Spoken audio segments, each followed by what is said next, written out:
Đang chuẩn bị đi ngủ sao? Hãy thử tưởng tượng mỗi giây ví của bạn tự động tăng thêm 500 đồng, nhưng điều kiện là bạn phải ở lại đây xem trọn bộ hành trình sinh tồn đầy cuốn hút này. Một tập về xây dựng và sinh tồn giữa thiên nhiên sẽ giúp bạn thư giãn và dễ chìm vào giấc ngủ.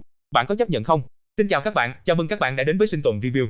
Hãy tìm một tư thế thật thoải mái và cùng mình bắt đầu chuyến phiêu lưu ngay bây giờ. Phần lớn mọi người khi vào rừng chỉ cần tìm một khoảng đất bằng để dựng lều là đủ, nhưng lão Lâm thì hoàn toàn khác. Anh quyết định dựng nơi ở ngay dưới chân núi, cạnh một con suối, chỉ với tre và đất sét. Anh muốn xây dựng một nơi trú ẩn đủ vững chắc để sinh sống lâu dài. Điều đáng kinh ngạc là toàn bộ quá trình chỉ mất chưa đến 2 ngày. Ngay bây giờ, hãy cùng mình xem lại từ những bước đầu tiên để khám phá anh đã chuẩn bị như thế nào trước mùa mưa. Làm sao biến một hang đá hoang sơ bên dòng suối thành một nơi trú ẩn kiên cố và kín đáo. Nếu bạn cũng yêu thích sinh tồn thì đừng quên like và đăng ký kênh để không bỏ lỡ những video tiếp theo nhé. Và câu chuyện bắt đầu từ đây. Lão Lâm phát hiện ra một cái hang tự nhiên dưới chân núi. Vị trí này khiến anh dừng lại, dựa lưng vào sườn núi. Trước mặt là một thung lũng, địa hình cao hơn lòng sông một đoạn, sẽ không bị lũ lụt nhấn chìm trực tiếp, nhưng lại đủ gần nguồn nước. Anh quyết định an cư ở đây, ít nhất là trong mùa mưa này. Đây chính là căn cứ của anh. Nhiều người thấy nơi này sẽ do dự. Dù sao thì thời tiết rừng rậm Đông Nam Á trong mùa mưa rất khó lường. Dấu vết lũ bùn đá có thể thấy khắp hai bên lòng sông, nhưng lão Lâm không do dự. Điều anh chú ý đến chính là sự che chắn tự nhiên và tiện lợi trong việc lấy nước của vị trí này. Anh có cách riêng để đối phó với rủi ro. Bước đầu tiên là xử lý bề mặt đất. Mặt đất ở lối vào hang đã bị lá rụng và lớp đất mặt phủ kín trong thời gian dài, không thể xây dựng trực tiếp trên đó. Sau khi ẩm ướt, toàn bộ nền sẽ trở nên mềm và lún xuống. Lão Lâm đã làm mới lớp đất mặt, lật ra lớp đất màu sẫm hơn bên dưới. Những loại đất này có độ ẩm cao, tính kết dính mạnh, đang chuẩn bị là vật liệu để quét tường sau này. Chẳng bao lâu, mặt đất đã được xử lý xong, dẫm chân lên đã không còn cảm giác lún rõ rệt. Bước này tuy không nổi bật, nhưng quyết định tuổi thọ của toàn bộ nơi trú ẩn. Sau đó, anh ấy đi vào rừng tre để chặt tre. Tài nguyên rừng tre ở Đông Nam Á rất phong phú. Lão Lâm chọn những cây tre đã mọc từ 34 năm. Loại tre này có vách dày và sợi dày đặc, khả năng chống úng mạnh. Sau khi chặt xuống sẽ không dễ bị nứt. Anh ấy mang ống tre về trại, dùng dao rửa để chia nó thành 2 phần, sau đó chế biến thành những thanh tre có độ rộng đồng đều. Quá trình này tốn sức, mép của các thanh tre rất sắc, chỉ cần không chú ý sẽ bị cắt một đường trên cánh tay. Nhưng tay nghề của lão Lâm rất thành thạo. Độ dày của mỗi nhát dao đều gần như giống nhau. Những thanh tre chế biến ra có thể được sử dụng trực tiếp để đan và cố định. Lúc này, dự báo thời tiết đã phát đi cảnh báo mưa bão. Lão Lâm tăng tốc độ lên.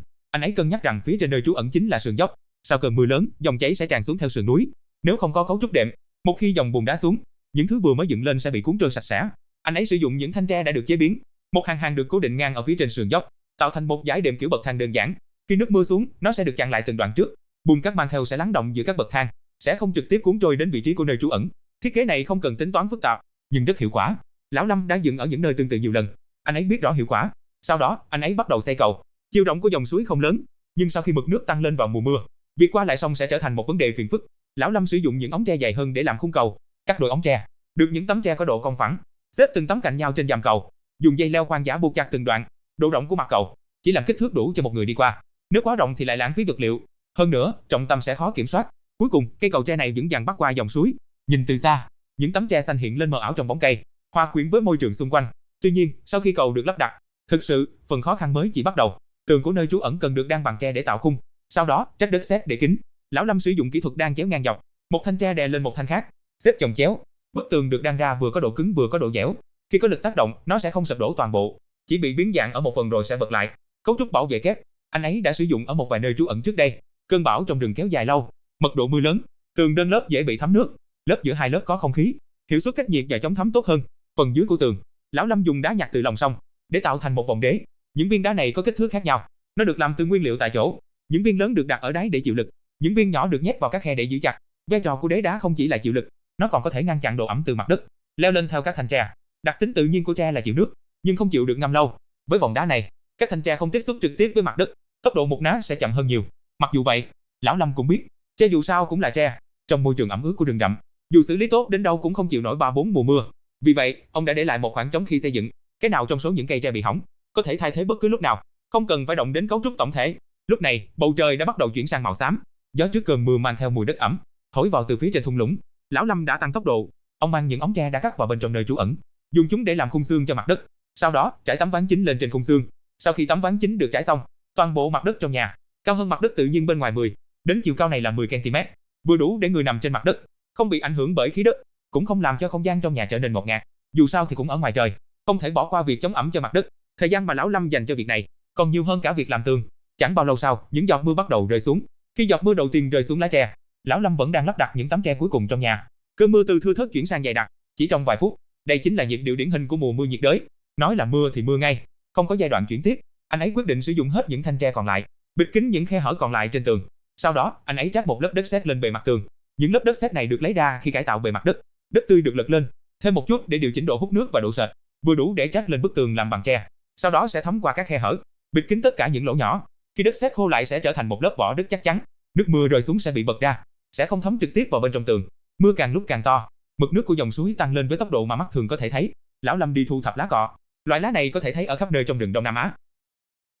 Lá cây lớn có sợi mạnh mẽ, chịu ngâm nước, là vật liệu dệt tự nhiên. Anh ấy dùng một đoạn tre mảnh làm kim, đan xen từng tấm lá cọ lại với nhau, tạo thành một tấm đệm lớn từ sợi cọ. Tấm đệm này được anh ấy trải ở vị trí mái nhà, là lớp trên cùng của lớp chống thấm. Bề mặt lá cọ có một lớp sáp tự nhiên, nước rơi xuống sẽ không thấm qua, sẽ trượt nhanh theo độ cong của lá. Lá cọ tự nhiên là vật liệu mái nhà phù hợp nhất trong môi trường ẩm ướt này. Vật liệu mái nhà phù hợp nhất, mặc dù quá trình đan, tay có thể bị sợi cọ đâm đỏ, nhưng hiệu quả của vật liệu này thì không có loại bạc nhựa nào sánh kịp. Hơn nữa, khi sử dụng xong, không cần mang đi, vứt lại trong rừng, nó sẽ tự phân hủy. Tuy nhiên, mưa vẫn đang rơi và càng lúc càng nặng hạt. Mực nước suối đã tràn qua bờ sông bình thường, dòng nước đục ngầu mang theo cành gãy và lá rụng, xô qua dưới cầu, phát ra âm thanh ầm ầm. Mắt cá chân của lão Lâm đã bị nước lũ dâng cao nhấn chìm. Ông đứng trong nhà, dưới chân là sàn gỗ vừa được lắp đặt, cao hơn mặt nước lũ một đoạn, nước lũ không thể vào được. Khoảnh khắc này đã khiến ông xác nhận rằng quyết định chọn địa điểm ban đầu là đúng. Nếu thấp thêm 20 cm nữa, thì bây giờ nước đã tràn vào trong nhà rồi. Ông tranh thủ khi cơn mưa tạm thời giảm bớt, đã để lại một cửa sổ trên tường. Vị trí của cửa sổ này hướng thẳng về phía thung lũng. Ánh sáng tự nhiên ban ngày có thể chiếu vào từ đây, giúp cho không gian trong nhà không hoàn toàn phụ thuộc vào ánh sáng điện. Cửa sổ không có kính, cũng không có bất kỳ lớp phủ trong suốt nào, chỉ để lại một khung hình, dùng vài thanh tre buộc chặt xung quanh. Lượng nước mưa tràn vào từ cửa sổ rất ít, nhưng hiệu quả thông gió rất tốt. Sau đó, ông làm cửa, bản cửa, sử dụng một vài tấm tre rộng ghép lại với nhau. Sau khi ghép xong, ông dùng dây leo buộc một thanh tre ngang ở mặt sau, làm thêm thanh gia cố để ngăn chặn bản chính bị nứt trong quá trình mở và đóng thường xuyên. Phía trên và hai bên khung cửa, lão Lâm cũng buộc thêm vài đoạn dây thép quan giả. Những đoạn dây thép này là khi vào núi, được mang theo từ công trường cũ. Khi dựng ở ngoài trời, những thứ này còn hữu ích hơn bất kỳ công cụ nào. Sau khi cửa được lắp xong, hình dáng của toàn bộ nơi trú ẩn đã hoàn chỉnh. Nhìn từ bên ngoài, là một công trình bằng tre nửa chôn dưới chân núi, phần lớn bị che khuất bởi cây cối và bóng râm. Nếu không lại gần xem, rất khó để phát hiện ra có người đã sống ở đây. Lúc này, mưa đã rơi liên tục suốt nửa ngày, đất xung quanh nơi trú ẩn đã bị thấm ướt hoàn toàn. Dẫm chân lên sẽ làm đế giày dính một lớp bùn dày. Lão Lâm đi xung quanh thu thập một đống lớn hoa dại và cành bụi, đem những cây này trồng vào đất trống xung quanh nơi trú ẩn. Cách làm này không chỉ để đẹp mắt, rễ của hoa cỏ sau khi lan rộng trong đất sẽ giữ lại đất lỏng lẻo, tương đương với việc tạo ra một lớp gia cố sinh học xung quanh nơi trú ẩn. Lần sau khi trời mưa to, tốc độ đất bị cuốn trôi sẽ chậm hơn rất nhiều. Hơn nữa, cây xanh bao quanh ngôi nhà, về mặt thị giác cũng sẽ khiến nơi trú ẩn này trông giống như một căn cứ có người chăm sóc, chứ không phải là một chỗ ở tạm bợ. Cuối cùng thời tiết bắt đầu quang đãng. Sau khi mưa ngừng, độ ẩm trong rừng lại càng lớn, không khí như bị ngâm trong nước, nặng nề đè xuống. Lão Lâm mang đến một túi đá vụn. Những viên đá này là những viên ông đã vớt lên từ bãi cạn ở khúc quanh của dòng suối, kích thước đều nhau. Anh ấy đã vắt về một bao đầy, lát lên bề mặt bậc thang vào cửa. Sau khi đã lát đá dầm xong, bề mặt bậc thang không còn lầy lội, khi đi lên đi xuống, đế giày sẽ không bị trượt. Hơn nữa, nước mưa rơi xuống mặt đá sẽ nhanh chóng thấm đi, sẽ không tạo thành nước động trên bậc thang. Chi tiết này, anh ấy luôn làm mỗi lần dựng nơi trú ẩn, nhỏ nhưng hữu ích, chỉ khi vào ở mới cảm nhận được lợi ích của nó. Sau khi hoàn thành những việc này, trời đã tối. Lão Lâm ra bờ suối rửa tay và mặt, nước suối lạnh, giúp hạ nhiệt cho cánh tay nóng bừng vì làm việc lâu. Hơi giảm nhiệt, anh ấy trở lại nơi trú ẩn, đốt lửa và đặt nồi lên, cho 8 loại gạo và vài miếng khoai lang vào nồi. Sau khi đậy nắp nồi lại, anh ấy đun nhỏ lửa từ từ, ngồi trên mặt đất bằng tre, nghe tiếng mưa rơi từ lá cây bên ngoài. Âm thanh này trong rừng có sự phân tầng tự nhiên, tiếng tích tắc gần đây, tiếng xào xạc từ tán cây xa xa, trộn lẫn vào nhau, thực hơn bất kỳ tiếng trắng nào. Sau khi cơm đã nấu xong, lão Lâm múc cháo bắt bảo ra, khoai lang gọt vỏ cũng được cho vào bát. Ông ăn rất chậm, dù sao cũng đã bận rộn cả ngày, nhiệt độ cơ thể cần một chút thời gian để chậm lại.